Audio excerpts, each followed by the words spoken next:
Bizi Biyan, Bizi Kona, Bizi Bizet, Washtederyut, Marwa l'élève. Ce qui signifie le petit doigt, le doigt à l'anneau, le grand doigt, le majeur. Le doigt qui remue la bouillie, celui qui tourne la bouillie, et celui qui tue l'époux. Les connaissances en breton sont très...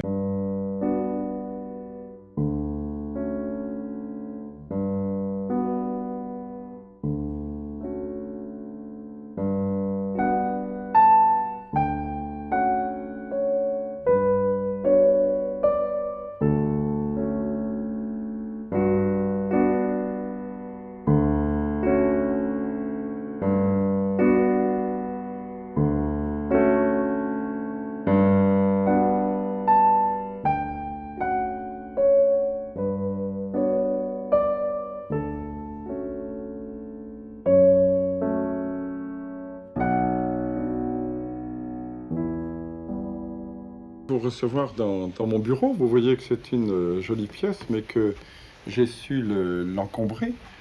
En fait, il y a là devant moi et derrière moi les tirages à part que nous échangeons entre chercheurs pour suivre les travaux des uns et des autres à travers le monde entier.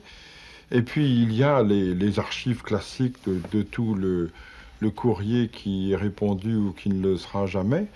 Et puis, un certain nombre de piles qui ont toutes un sens, contrairement peut-être à l'apparence, et qui comportent soit des ouvrages, soit des thèses, soit des papiers administratifs, soit du courrier.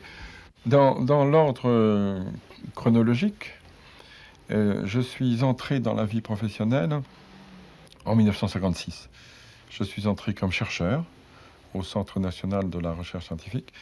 Et ma première affectation a été le laboratoire de paléontologie des vertébrés et de paléontologie humaine, laboratoire de paléontologie, si vous voulez, de la Sorbonne, juste de l'autre côté de la rue Saint-Jacques. Et puis j'ai très rapidement quitté ce laboratoire pour l'Institut de paléontologie du Muséum national d'histoire naturelle, du Jardin des plantes. Et c'est à partir de cet institut que j'ai fait la plupart de mes grandes expéditions de l'époque, au cœur de l'Afrique, au Tchad, ou dans l'est de l'Afrique, dans le sud de l'Éthiopie. Et puis j'ai été nommé au Musée de l'Homme à partir de 1969, et j'y suis resté aussi une petite quinzaine d'années, d'abord comme sous-directeur, puis comme professeur et directeur. Et de là, j'ai fait aussi un certain nombre d'autres expéditions, aussi dans le sud de l'Éthiopie, puis dans l'est de l'Éthiopie, puis dans bien d'autres endroits du monde.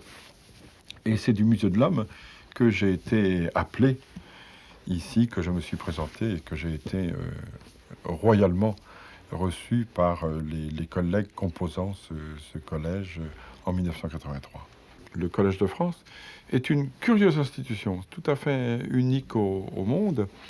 Elle a été fondée quand même en 1530, presque un demi-millénaire, par François Ier, en fait sous l'influence de Guillaume Budet, pour faciliter l'introduction de l'humanisme de la Renaissance en France.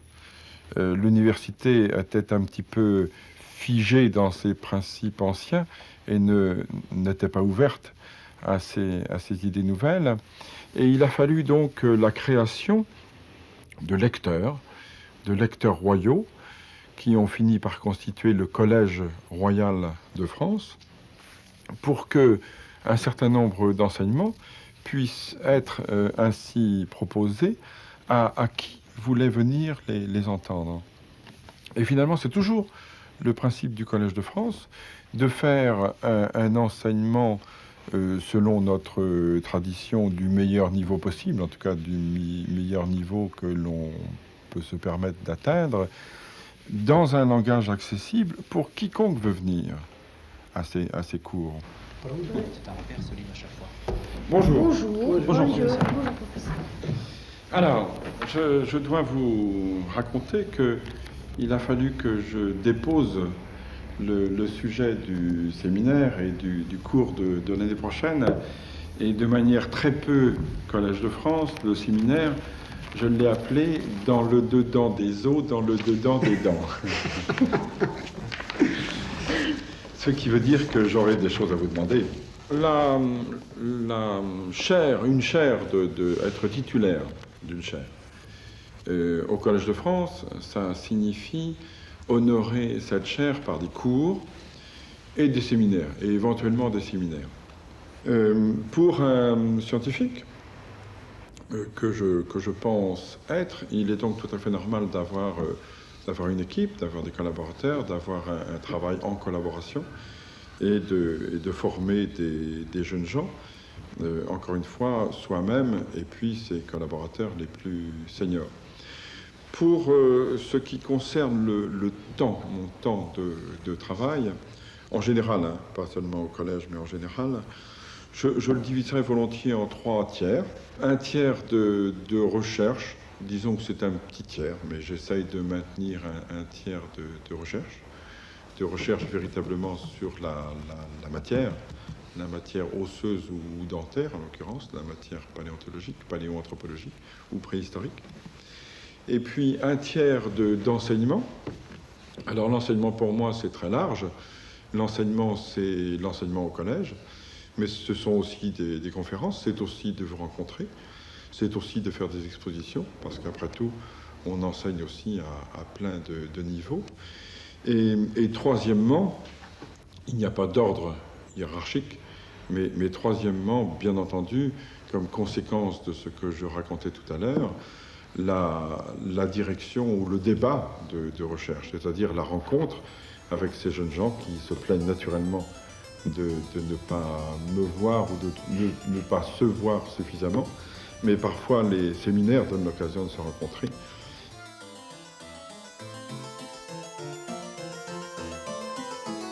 Et ce qui est intéressant pour les gens qui pratiquent nos disciplines, je crois, c'est qu'on est, j'allais dire aussi à l'aise, c'est peut-être un mauvais mot, mais en tout cas aussi bien dans ce genre de décor que sur le terrain. Moi, ça m'est égal de vivre des mois sous la tente ou même directement sous le ciel, de ne boire que de l'eau et de vivre d'une alimentation très simple, très rapidement faite. Et puis, ça m'est très agréable de vivre ici, non pas à cet instant de champagne, mais le cas échéant, tout à l'heure sûrement, et d'être dans des décors d'un autre raffinement, correspondant à des siècles de culture que je pense nous savons aussi apprécier.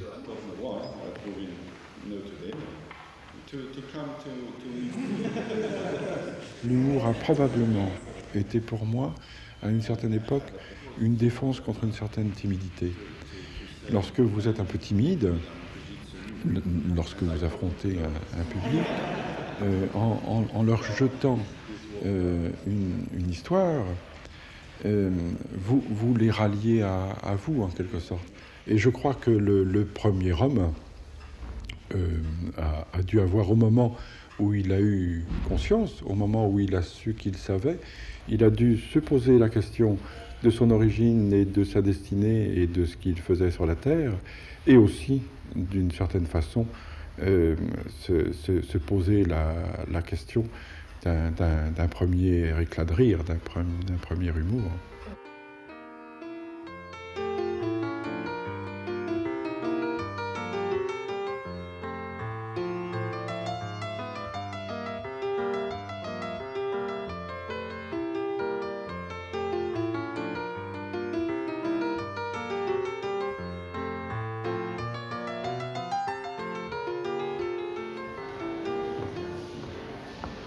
Ah, bonjour Lucie.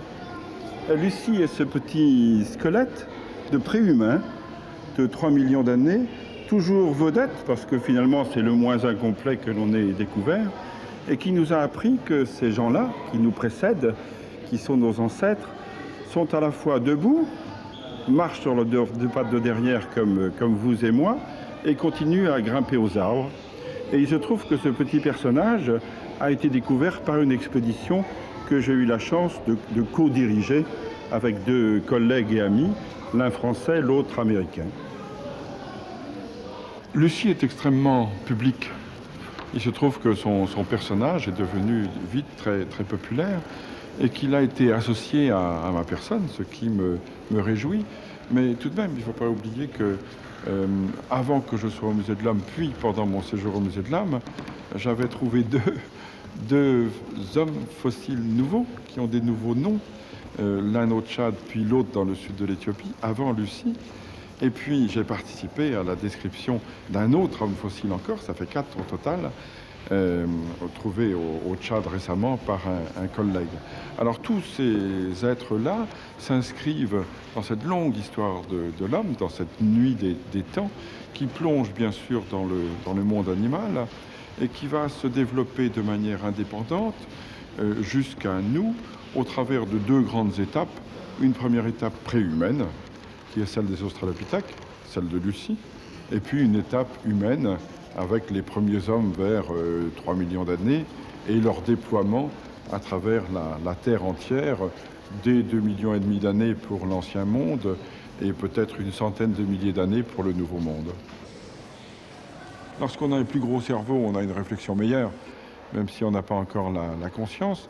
Quand on a des dents à manger de tout et qu'on mange de la viande, on est plus mobile.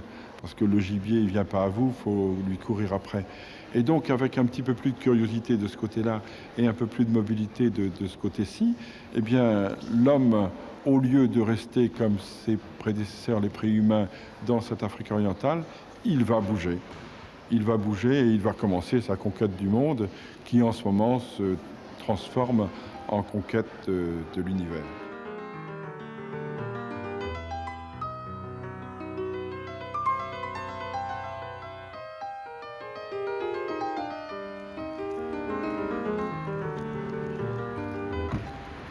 Je suis entré dans cet Institut de France en 1983. Mais à ce moment-là, j'étais correspondant. Parce qu'il y a à l'Académie des sciences des sièges, si l'on peut dire, de correspondants et des fauteuils de membres. Et je suis devenu membre en 85. Et donc je suis depuis dans cette maison. Alors j'ai la pratique des membres habituels de l'Académie des sciences, c'est-à-dire que j'y suis chaque lundi pour assister aux séances. J'y présente des livres, j'y présente des gens, j'y présente des communications. Mais je suis surtout très intéressé par le côté éditorial, le rôle éditorial de l'Académie des sciences qui est extrêmement important. Et je trouve que j'ai été une année désigné par l'Académie des sciences pour la représenter dans une de ces séances solennelles des 5 académies qui portait d'ailleurs sur un thème superbe qui était le thème de l'information. 3 académies sur 5 ont parlé de l'information d'aujourd'hui. Et évidemment, l'Académie des inscriptions et belles-lettres et moi-même pour l'Académie des sciences, j'ai parlé de l'information passée, l'information des hommes dès qu'ils ont pu parler, dès qu'ils ont pu s'échanger des éléments de savoir, des éléments de connaissance. Et ça décrochait considérablement par rapport aux gens qui ne parlaient que des médias. Alors voilà cette superbe salle, et en même temps cette fameuse coupole, avec du côté gris en face le public, et du côté vert, de ce côté-ci, de mon côté, les sièges des académiciens. Donc les uns et les autres se font face pendant ces séances, et quelques autres séances que je n'ai pas citées.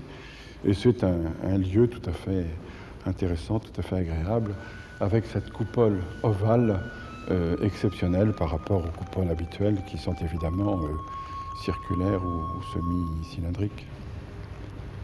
En fait, ce qui est peu connu, c'est que tous les académiciens, tous les membres de l'Institut, de quelque académie, des 5 académies qu'ils soient, portent l'habit vert. C'est exactement le même habit. Alors il y a tout un bazar, hein. Il y a le chapeau, il y a l'épée. Le jour où il y avait le discours, moi j'avais abandonné l'épée et le chapeau parce que je n'arrivais pas à tout tenir.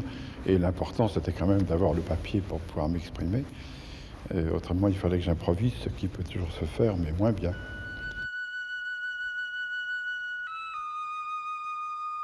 Les institutions m'intéressent peut-être d'un point de vue historique. Je suis toujours très curieux de savoir quel est le temps d'histoire qu'a une maison, une institution, une université, etc. Et du même coup, sensible à à l'importance des célébrations. Il est vrai que les gens que je fréquente, si je puis dire, dans mon domaine, ont des centaines de milliers d'années, de dizaines de milliers, ou des centaines de milliers, ou des millions d'années, et que ça n'a pas beaucoup de rapport avec les quelques siècles, ou à la limite quelques millénaires, mais il n'y en a pas beaucoup, que peuvent avoir des institutions. Cependant, l'intérêt n'étant pas lié uniquement à l'ancienneté, cette ancienneté historique-là compte néanmoins. Vous voyez, avec l'Université de Bologne et ses 900 ans, on n'est pas loin du millénaire. Avec la Sorbonne qui doit dater de 1200 et quelques, ça fait aussi un beau petit poids sur ses épaules. Et je trouve que l'on ressent ce poids quand on est dedans, on en fait partie. Et du même coup, on est réceptacle de ce qu'offrent ces siècles d'histoire et d'expérience.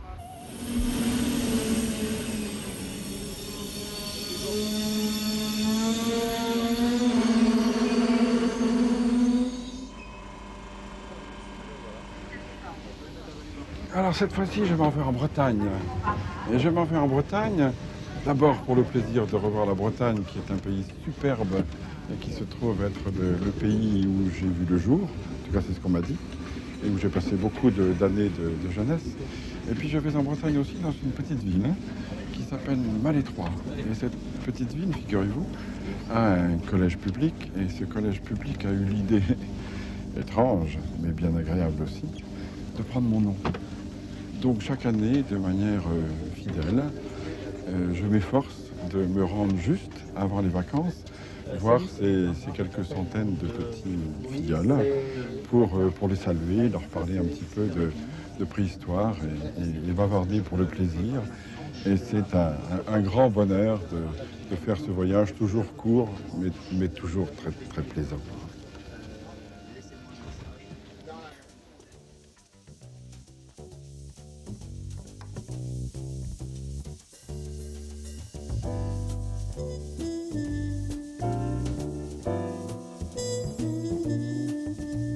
Une fois que le squelette a été sorti, je me suis rendu compte que c'était un squelette de vache. Donc ça n'avait pas beaucoup d'intérêt. Enfin, je m'étais quand même entraîné dans la falaise de la Trinité-sur-Mer et j'avais sorti une vache qui ne devait pas être très ancienne. Et j'étais un petit peu déçu, mais c'était une belle expérience. Alors fouillez, pas n'importe comment. Si vous trouvez des choses, appelez Joël Le Cornec ou appelez-moi. On viendra vous voir et encore une fois, merci d'être là si souriant, si heureux autour de moi. Je suis voilà. Je suis heureux moi-même, très heureux d'être avec vous.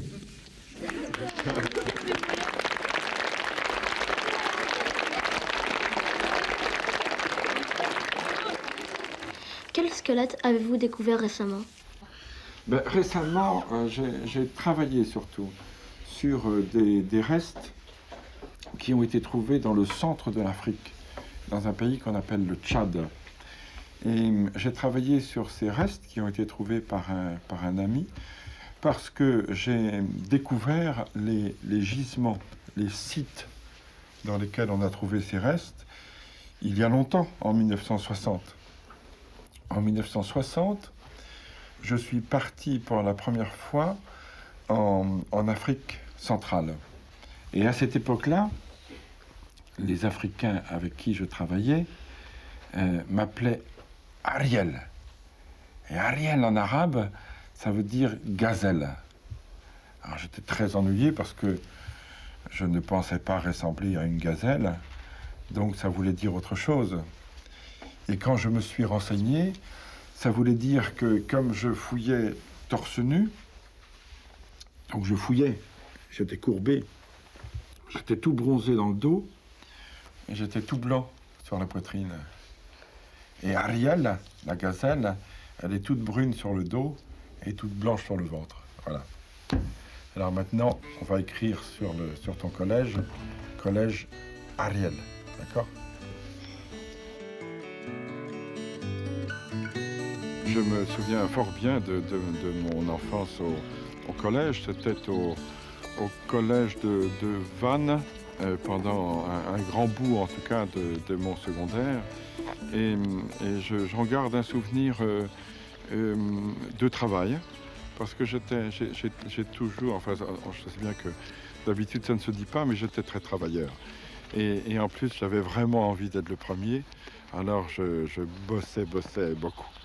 Et à cette époque-là, j'étais déjà depuis longtemps fasciné par la préhistoire, par l'Antiquité, par la reconstitution des temps passés, probablement par son côté imaginaire. C'est ce qui, probablement, je pense, devait me fasciner. Mais ça me fascinait.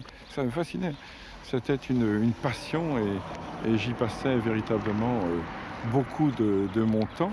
Et en tout cas, tous mes dimanches. Et en général, le dimanche, je convoquais toute la famille pour faire des prospections méthodiques organisées sur les terrains où il y avait eu des labours frais, et qui permettaient justement de recueillir soit des briques romaines, soit des poteries néolithiques, soit des poteries gauloises, soit je ne sais quoi. Et j'ai comme ça rempli des dizaines de boîtes de chaussures que j'ai offertes au musée archéologique de Vannes, où elles sont toujours déposées. Ce dolmen, qui est en fait une sépulture, avec une petite allée, puis une chambre pour peut-être une trentaine de squelettes, mais qui sont détruits parce que le terrain est acide, est en fait désossé, c'est-à-dire que d'autres dalles recouvraient la chambre auparavant, et l'ensemble était recouvert de terre ou de pierre. À l'époque de sa construction, on ne voyait qu'une petite colline en quelque sorte. Ce sont des temples, ce sont des monuments dressés pour attirer la bénédiction des dieux, probablement sur les grandes saisons agricoles, puisque c'était des agriculteurs. Et cette terre des aliments, cette terre bretonne, j'y suis forcément très attaché, puisque je suis né pas loin d'ici, et puisque mes premières fouilles, mes premières recherches à l'intérieur de ce sol ont été liées à ces monuments mégalithiques, et ont en fait porté sur la recherche dans des sépultures collectives dans le nord de cette péninsule, et m'ont apporté des joies immenses qui allaient dans le sens de mes espoirs, et qui se sont confirmées par les recherches en Afrique ultérieures.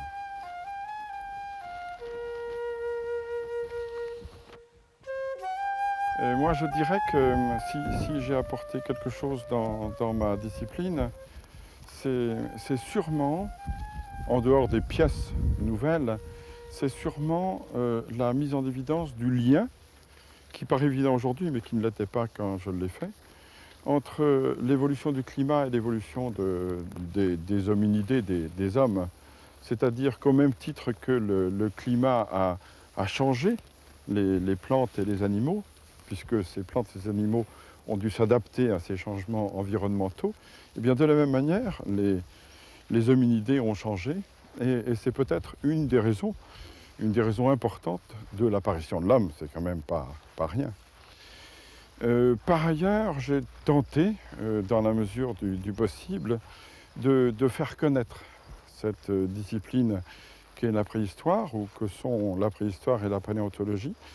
Pourquoi ? Parce qu'il me semble que cette lecture du passé permet de mieux comprendre le présent et l'avenir, et que c'est la science par excellence, ou ce sont les sciences par excellence, qui permettent de véritablement placer l'homme dans sa véritable situation, remettre l'homme à sa place en quelque sorte. Alors c'est une place qui est à la fois extrêmement humble, sur une petite planète, dans un petit système d'une petite étoile, dans une galaxie parmi d'autres. Et c'est en même temps une place qui est fantastique, puisque c'est la seule qui représente la matière pensante au milieu d'une matière vivante qui se trouve sur la Terre, et d'une matière inerte qui se trouve partout dans l'univers. En fait, j'aimerais faire des milliers de choses, des milliers de choses. Dans ma propre discipline, j'aimerais mieux comprendre la manière dont apparaît l'homme, j'aimerais mieux comprendre ce que sont les ancêtres communs des hommes et des chimpanzés, nos cousins. J'aimerais sûrement mieux saisir ce qui n'est absolument pas saisi aujourd'hui, hein, contrairement à certaines déclarations, la manière dont se fait l'évolution, ce qu'on appelle l'évolution, c'est-à-dire la transformation des êtres vivants. Donc du même coup, mieux comprendre cette espèce d'enfilement extraordinaire de la matière inerte, la matière vivante et de la matière pensante. J'aimerais aussi trouver du temps pour écrire. J'aime beaucoup écrire, mais je n'en prends pas suffisamment le temps. J'aimerais aller sur la Lune, j'aimerais tellement.